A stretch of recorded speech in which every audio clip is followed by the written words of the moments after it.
결국 어떻게 연결된다고 볼 수 있겠습니까? 목적이 뭡니까? 궁극적인 지향점. 궁극적인 지향점은 리스크 관리에 있습니다. 왜냐면 지속 가능하기 위해서는 결국은 리스크 관리를 하는 게 맞겠죠. 리스크 관리를 하는 것에 있어가지고 리스크 관리를 해서 지속 가능하게 경영을 하려고 하는데 이 세 가지 정도가 큰 문제가 되고 있잖아요. 이거를 해결할 방안을 우리가 한번 고민해 보는 게 맞지 않겠습니까? 자, 그러면은 금융 소외계층을 어떻게 대응하면 좋겠습니까? 근데 솔직히 말해서 우리가 금융의 소외도 완벽히 소외된 사람을 은행에서 완전하게 살릴 수가 있어요, 없어요? 없잖아요. 옛말부터 무슨 가난은 나라님도 해결을 못한다 이런 말이 있잖아요. 우리 예전에 막 전래동화부터 시작해서 최근에 현대문학 작품까지 보면 가난하고 관련된 것들이 항상 나와야 안 나와요. 사실 이거 아주 오래전부터 있었던 문제라고 하는 거죠. 우리 사회 전체의 어떤 안정성을 높이기 위해서는 그 개별 주체들의 경제적 안정성을 확보하는 게 필요하고 특히나 이런 소외된 계층에 대한 어떤 케어가 필요하고 정부의 차원에서도 필요하지만 금융기관, 금융업을 행하는 금융기관에서 좀 나서가지고 지속 가능하게끔 만드는 방법이 좀 있어야 된다는 생각이 들거든요. 소득 자체를 증대시키는 건 어렵습니다. 근데 하지만 이제 은행이 할 수 있는 건 뭐냐면 일자리하고 관련된 은행은 하나의 플랫폼이라고 했었죠. 정보도 그래서 이걸 가지고 어떻게 하면 되겠습니까? 일자리 매칭도 가능하죠. 근데 단순하게 일자리를 매칭하는 게 아닙니다. 왜냐면 이 사람이 일을 하면서 제대로 근무를 할 수 있는지 아닌지 같은 것들도 한번 따져봐야 되니까 우리는 여기서 어떤 걸 활용할 수 있냐면 금융 데이터 같은 거, 금융, 비금융 데이터를 활용할 수 있다고 생각합니다. 예를 들어서 이 사람의 어떤 소비 데이터가 중요한데요. 소비 데이터를 보면 이 사람의 생활의 어떤 패턴 이런 것들을 볼 수 있지 않나요? 어떻게 생각하십니까? 그 패턴을 보고 이 사람의 어떤 성취성 정도를 한번 따져볼 수 있어요. 그런 것들을 기반으로 해서 일자리 매칭에 반영할 수 있도록 해주는 것 이런 것들도 필요하지 않을까라는 생각. 그러면 이 일자리 매칭을 통해 가지고 어떻게 보면 소득이 확보될 수 있는 것 이런 것도 한번 얘기해 볼 수 있을 것 같아요. 또 하나는 뭐냐면 금융 소외계층에서 중요한 거는 뭐냐면 신용 점수입니다. 신용 점수는 뭐 나이스하고 뭐 KCB에서 뭐 1000점 만점이죠. 이 금융 소외계층 같은 경우는 신용 점수가 나쁩니다. 왜 신용 점수가 나쁘냐면 카드로 단기 카드 대출이라든지 아니면 여러 가지 다중채무라든지 제2금융권 이용이라든지 이런 것들이 되게 많다 보니까 신용관리가 안 돼 있어요. 그러니까 신용관리가 안 되는 거는 그게 간편하고 쉽다 보니까 그거를 그냥 무지성으로 그냥 이용하게 되는 경우가 많은데 그 이유는 신용관리를 도대체 어떻게 해야 되는지조차 그런 기본 개념에 대한 이해가 없잖아요.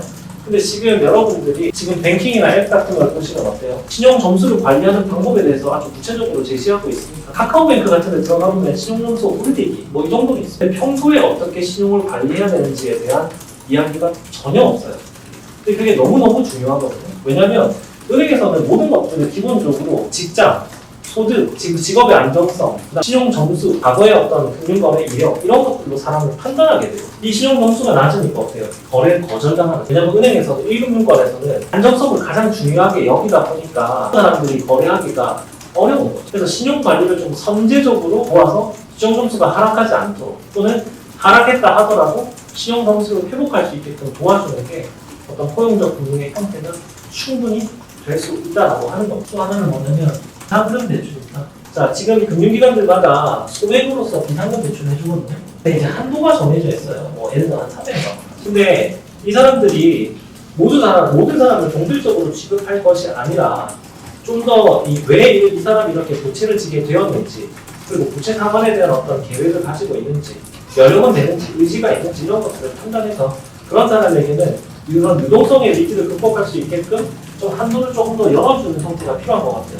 자, 여기서 포인트는 뭐냐면 모든 사람들에게 동일하게 이 한도를 더 높여주겠다고 이야기를 하는 게 절대로 아니라는 겁니다. 이거는 충분히 그 여력과 의지가 되는 사람, 왜 부채를 지게 되는지를 살펴보고 그 요건이 되는 사람들에게 은행에서 이렇게 해줄 필요가 있다라고 말씀드리는 거 이해하시겠어요? 사실 이 세 가지만 하더라도 큰 도움이 저는 될 수 있을 거라고 생각합니다. 이 부분도 정말 중요한데 지금 신문에서 보시면 어떤 걸 할 수 있어요? 가계부채하고 자영업 부채는 사상최대 그 다음에 또 뭐라고 합니까? 기업들, 한계기업, 중기기업 이러다 보니까 이런 얘기가 정말 많이 나오죠. 자, 이 문제를 해결을 해줘야 됩니다. 해결을 해야 돼요. 근데 너무나 안타까운 건 뭐냐면 이런 문제가 애시당초부터 발생하지 않게끔 막았어야 되는데 경쟁적으로 코로나 시기에 유동성이 풀리면서 자산을 늘리기 위한 경쟁을 하다 보니까 사실 이게 관리가 제대로 안 됐던 것이 맞습니다. 근데 이제 앞으로는 양적 성장에 치중할 것이 아니라 은행들도 이제 자산 건전성을 확보하면서 질적 성장을 추구해야 되기 때문에 어떤 경영 전략의 어떤 획기적인 패러다임의 변화가 있어야만 한다는 겁니다. 사실 보증기관에서 보증서를 끊어주니까 채무 불이행이 발생하더라도 대리 변제라는 것을 받기 때문에 이런 게 문제가 전혀 안 됐을 수도 있어요. 근데 대리 변제를 받는다 하더라도 보증서가 100%가 아닐 수도 있고요. 그 사이에 이자를 못 받게 되는 문제점도 있기 때문에 이게 능사가 아닌 것 같습니다. 자, 그러면은 이런 상황에서 우리는 어떻게 해야 될까요? 자, 예를 한번 들어보겠습니다. 우리가 표현을 이렇게 합니다. 경제가 비행기가 이륙을 한다. 이륙을 하고 나는 게 이제 경제가 이렇게 성장한다라는 걸 의미하고요. 근데 그러면 경제가 좀 안 좋아진다라고 하면 이 비행기가 착륙한다라고 하는 표현을 쓰거든요. 그러면 연착륙과 경착륙이라는 게 있습니다. 이 차이가 뭐예요? 스무스하게 비행기가 착륙하는 걸 말하는 거고 하드랜딩이 이렇게 흔들리면서 착륙하는 걸 말하는. 근데 이걸 왜 얘기했냐면 이 대표적인 예시가 뭐냐면 30년이라고 표현했어요. 원래 20년이었는데 10년 늘어났어요. 아베노믹스 한 10년 했는데 안 먹혔어요.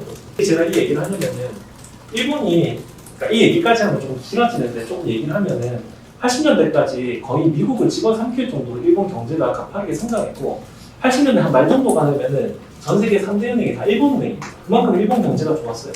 도쿄 팔면 미국 전체 다 산다고 할 정도였으니까 그 정도로 일본이 굉장히 번성을 했었어요. 근데 어떻게 됐어요? 이제 일본이 그렇게 잘 나가는 거를 이제 미국이 못 두고 보는 거죠. 그래서 뭘 했습니까? 플라자 합의라는 걸 했었죠. 엔화 가치를 높였습니다. 저금리 기조가 또 유지되다가 어떻게 됩니까? 버블이 맡겼죠. 버블이 끼고 그 버블을 잠재우기 위해 가지고 어떻게 합니까? 구로다. 당시에 이제 BOJ 총재가 어떻게 합니까? 금리를 하게 올리기 시작하고 금리를 올려가지고 어떻게 했어요? 경기가 꺼지기 시작하는 거죠. 근데 그때 그 일본에서 제일 크게 실수를 했던 게 뭐냐면 금리를 그때 너무나 가파르게 올리다 보니까 경기가 완전 꺼져버렸다는 거예요. 부동산 가치가 폭락하면서 그게 계속 이어졌다는 거예요. 여기서 이제 우리가 얻을 수 있는 건 뭐예요? 이 문제가 심각한 건 사실이잖아요. 근데 일본처럼 이렇게 급격하게 이 문제를 해결하려고 하면 되겠어요? 안 되겠어요? 그리고 이렇게 많은 부채를 한꺼번에 민간에서 다 소화할 수 있습니까? 정부에서 다 소화할 수 있어요? 민간하고 정부 모두 다 이걸 소화할 수가 없어요. 그래서 이건 어차피 경제가 착륙해야 되는 상황이라고 한다면 무조건 연착륙할 수 있는 소프트 랜딩 할 수 있는 방법을 찾는 게 맞아요. 소프트 랜딩 하기 위해서는 어떻게 하면 좋을까? 일단 디레버리징을 유도합니다. 디레버리징이니까 뭐냐면은 디레버리징이니까 레버리지를 축소한다라는 거죠. 이거를 우리 실무당에서는 뭐라고 얘기하면은 감액이라고 이야기합니다. 그러니까 예를 들어서 100억 대출 받았으면 앞으로 기한 연장을 할 때는 적어도 10%는 매입이라고 표현하거든요. 10%는 상환하고 90억만 그만큼 대출 연장을 합니다. 자, 이렇게 하면 어떻게 되겠어요? 익스포저가 줄어들겠죠. 그러면 익스포저 축소에 따라 가지고 뭐가 됩니까? 이해이 감소하게 되겠죠. 이렇게 해야 되지 않겠습니까? 이게 당연한 얘기잖아요. 그리고 유동성의 위기, 경면, 개인 바로 해소할 게 아니라 연장을 좀 해줄 수가 있겠죠. NPL을 갖다가 이 채권 관리회사로 빨리 이전해야 돼요. 그 다음에 충당금을 지금 정부가 높이라고 해서 지속적으로 높이고 있죠. 그 다음에 정부에서 예전에 금리가 높아지는 어떤 이슈에 따라 가지고 안심전환 대출 같은 거 했었잖아요. 대출을 이제 고정금리로 바꿔주는 역할들을 했었었죠. 부채를 어떤 구조를 개선한 겁니다. 그럼 어떻게 하면 되겠어요? 만기를 있잖아요. 30년이나 더 길게 이런 식으로 연장해주는 조치가 되겠죠. 예를 들어서 만기 구조 개선이면은 최근에 일살 같은 게 떨어졌죠. 어떻게 되겠습니까? 모기지 대출을 어떻게 했어요? 50년까지 지금 하고 있죠. 지금 최대 50년까지 상품이 나오고 있습니다. 그러면 월 구입 금액이 줄어들겠죠. 그러면은 이 가처분소득이 좀 더 증가하는 효과가 있겠죠. 좀 더 숨통이 튀어진다는 거죠. 물론 이게 부채가 높아지긴 하지만 금액 자체가 줄어들기 때문에 지금은 이 위기를 소프트랜딩하는 게 필요하니까 이렇게 하는 게 필요하다라는 거. 그러니까 그 과도기를 극복하기 위해서는 RPA를 고도화하는 거예요. 왜냐면 이거는 변수가 없거든요. 명확하게 어떤 프로세스의 개선이라든지 리소스를 절감할 수 있고 그래서 지금 가장 공공기관이나 민간이나 할 거 없이 가장 열을 올렸던 부분이 바로 RPA를 더 고도화시키는 거예요. 이건 한번 찾아보세요. RPA는 로보틱 프로세스 오토메이션. 단순 반복적인 작업들을 기계가 더 자동화시켜주는 그런 모델. 그렇게 해서 세이브된 시간이 있으면 그거를 사람과 교감해야 되는 그런 일에 훨씬 더 많이 쓰는 거죠. 왜냐면 지금 AI나 이런 것들이 아직 사람과 완벽하게 교감할 수 있을 정도의 수준까지 발달하지 못했기 때문에 반복적인 일들은 AI에 기계에 맡기고 사람이 할 수 있는 일에 좀 더 집중하자는 거예요. 그 다음에 제가 이 AI에 어떻게 대응할 때는 대전제를 말씀드렸는데 그 대전제는 유튜브에 이어랑 선생님, 인공지능 이렇게 검색을 해보시면 하나의 영상이 나올 겁니다. 마스터 클래스에서 나오는 이어령 선생님의 영상이 있습니다. 그러면은 여기서 요약하면 이렇게 말씀을 하십니다. 말과 경주하지 말라. 말에 쏠라. 그러니까 AI라고 있는 그대로 경쟁하려고 하지 말고 그 AI를 어떻게 활용할 것인지를 고민하라 라는 이야기입니다. 그럼 여기서 사실 똑같죠. AI가 할 수 있는 영역, 인간이 할 수 있는 영역, 이거를 좀 더 세밀하게 구분을 해서 역할 분배를 하고 그게 어떻게 조화를 이룰 것인지를 고민하는 게 저는 맞다라는 생각이 드는 겁니다. 가령 예를 들어서 챗GPT의 예시를 한번 들어보도록 하겠습니다.